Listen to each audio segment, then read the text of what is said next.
नमस्कार दोस्तों, हमारी आज की कहानी का नाम है इस्तेमाल। सोनिया, अरे ओ सोनिया, कितना समय लगाती हो तुम नहाने में आखिर?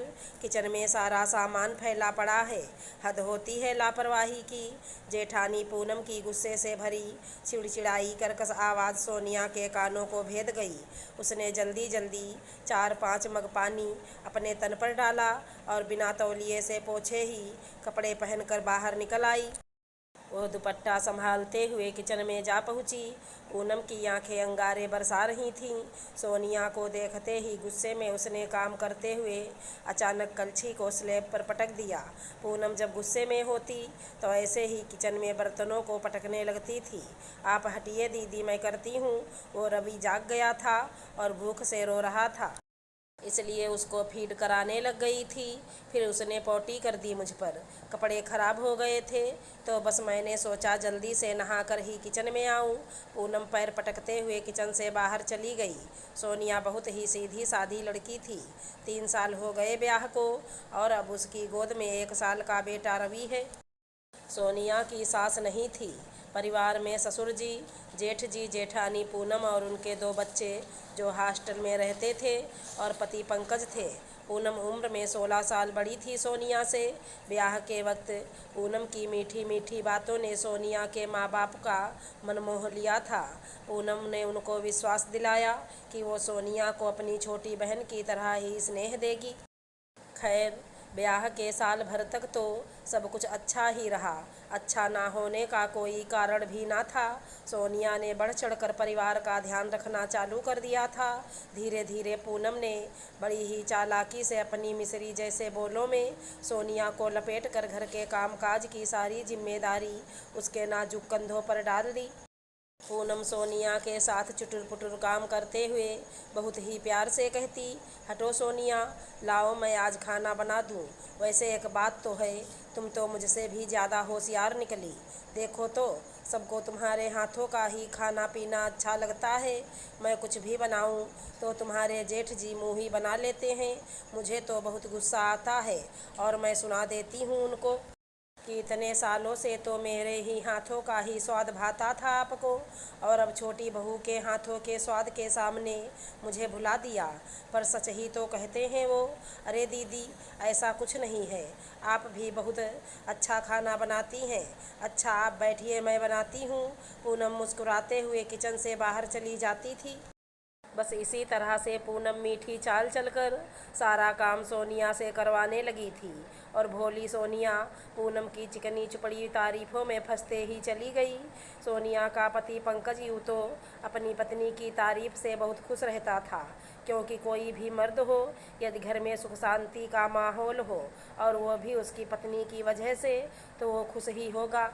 पर दिनों दिन सोनिया की बढ़ती व्यस्तता के कारण एक दूसरे को समय ना देने पर वो सोनिया को समझाता भी था कि खुद का भी ध्यान रखे, लेकिन सोनिया को तो परफेक्ट बहू बनकर ही रहना था। सोनिया की आंख तब खुली जब उसका बेटा पैदा हुआ। प्रेगनेंसी में कभी भी सोनिया ने आराम नहीं किया, पर बेटा होते ही आधे से ज़्यादा समय छोटे बच्चे में निकलने लगा था। रवि छोटा था तो आधी आधी रात में उठ जाता था। सोनिया की नींदें ही पूरी नहीं हो पाती थी। उस पर सुबह से घर के काम। पूनम को आराम की आदत लग चुकी थी। दिखावे में तो वो सोनिया से कहती, अरे सोनिया, क्यों परेशान होती हो, मैं हूँ ना। तुम काम छोड़ो और जाओ रवि को देखो। और जैसे ही घर के मर्द दुकानदारी के लिए निकलते, उसका पारा हाई हो जाता। सोनिया पर पूनम के यूँ गुस्सा हो जाने का इतना प्रेशर पड़ने लगा कि वो डिप्रेशन में जाने लगी। पूनम को मीठी बातों से भरे दोहरे व्यक्तित्व के जाल व घर गृहस्थी में ऐसी फंस गई कि खुद का अस्तित्व ही भूलने लगी। ना वो अपने बच्चे पर ध्यान दे पा रही थी और ना ही पंकज के साथ अपने रिश्ते पर, और ना खुद पर। सोनिया भरसक कोशिश करती कि पूनम को सास, जेठानी व बहन तीनों रिश्तों का मान दे सके, पर पूनम थी कि पूरी तरह से खुश व संतुष्ट होती ही नहीं थी। पंकज व रवि के साथ होकर भी उसका चित्त बस पूनम को खुश रखने व घर के काम निपटाने में लगा रहता, जिसकी वजह से वो दिन ब दिन चिड़चिड़ी होने लगी। पंकज ने भरसक कोशिश करी सोनिया को समझाने की, पर वहीं ढाक के 3 पात ऐसे लगता जैसे किसी ने सोनिया के दिमाग को कैद कर दिया है। वो पूनम और घर के अलावा कुछ और सोच ही नहीं सकती थी। धीरे धीरे पंकज ने चुप्पी साध ली, पर यह चुप्पी दोनों के रिश्तों में दूरियां लाने लगी थी। तभी सोनिया की नज़र सामने लगे दर्पण पर गई। वो खुद कहीं नज़र नहीं आ रही थी। सामने दर्पण में दिखती औरत का उतरा चेहरा, उजड़े अस्त व्यस्त बाल, सूनी आंखें व बिना स्त्री का निपुचा सूट। वो सुध बुध खोए हुए बस हैरत से खुद को देख रही थी कि तभी पूनम आई और बोली, सोनिया बड़ी मौसी जी आई हैं, रवि को दूध पिलाकर बाहर आ जाना। जी दीदी, बस आती हूँ। कुछ देर बाद सोनिया रवि को गोद में लिए हुए आई और मौसी सास को चरण स्पर्श किया और बोली, मौसी जी, अब की बहुत दिनों बाद आई आप। अच्छा आप बैठिए, मैं तब तक चाय बना लाऊं। पूनम ने फिर अपनी मीठी बातों का तीर चलाते हुए कहा, अरे नहीं सोनिया, तुम बैठो मासी जी के पास, मैं बना कर लाती हूँ चाय। सोनिया उठने को हुई, पर मौसी ने आंखों ही आंखों में उसे बैठे रहने का इशारा किया। तो सोनिया ने पूनम को रोका और वहीं बैठ गई मौसी के पास। अब तो पूनम को बेमन ही सही जाना ही पड़ा। पूनम के जाने के बाद मौसी ने सोनिया को गौर से देखा और स्नेह से नन्हे रवि को अपने गोद में लेकर प्यार करने लगी। फिर बहुत प्यार से सोनिया का हाथ पकड़कर धीरे से बोली, ये क्या हाल बना रखा है बेटा। मैं सब समझती हूँ कि क्या चल रहा है इस घर में। अनुभव है मुझे, पूनम जैसी औरतों की मानसिकता, राजनीति और क्रिया चरित्र का। पढ़ी लिखी समझदार हो, फिर क्यों अपने लिए अनपढ़ बन रही हो। क्यों नहीं अपनी बुद्धि का इस्तेमाल करती हो। बेटा, मैं ये नहीं कहती कि मिलजुल कर मत रहो, पर अपना इस्तेमाल भी मत होने दो।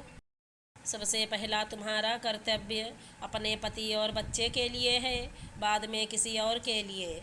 हर सुख दुख के साझीदार अपना परिवार यानी पति और बच्चे ही होते हैं। सोनिया बेटा, मैं पंकज के कहने पर ही आज सिर्फ तुझसे मिलने आई हूँ। वो बेचारा आज भी तेरी फिक्र में परेशान है। बेटा, कोई भी पति हो, वो तवज्जो चाहता है। खुश मिजाज सुंदर संवरी हुई पत्नी को अपने इर्द गिर्द महसूस करना चाहता है, ना कि तेरी तरह उजड़े चमन सी पत्नी। बेटा, पंकज अभी जवान है। जिस सुख से वो मरहूम हो रहा है, कहीं ऐसा ना हो कि वो सुख अगर उसने घर के बाहर ढूंढ लिया तो तू कहीं की नहीं रहेगी।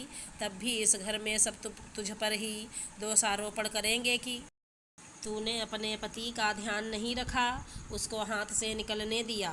सोनिया ने सिर झुका लिया, उसकी आंखों से 2 बूंद आंसू टपक पड़े। देख बेटा, अभी भी समय है, खुद के लिए स्टैंड लो।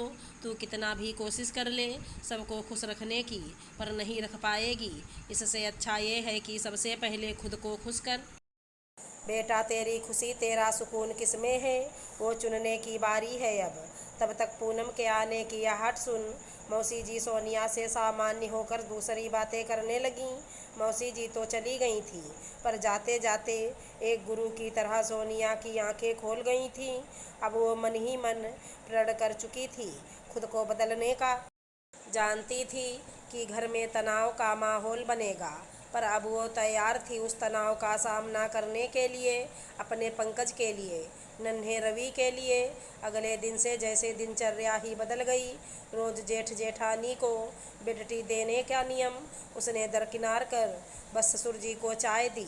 वह अपने और पंकज के लिए 2 कप चाय, बिस्किट और रवि की दूध की बाटल लेकर वो अपने कमरे में चली आई। कितने अरसे बाद आज वो पंकज के साथ चाय की चुस्कियों का आनंद उठा रही थी।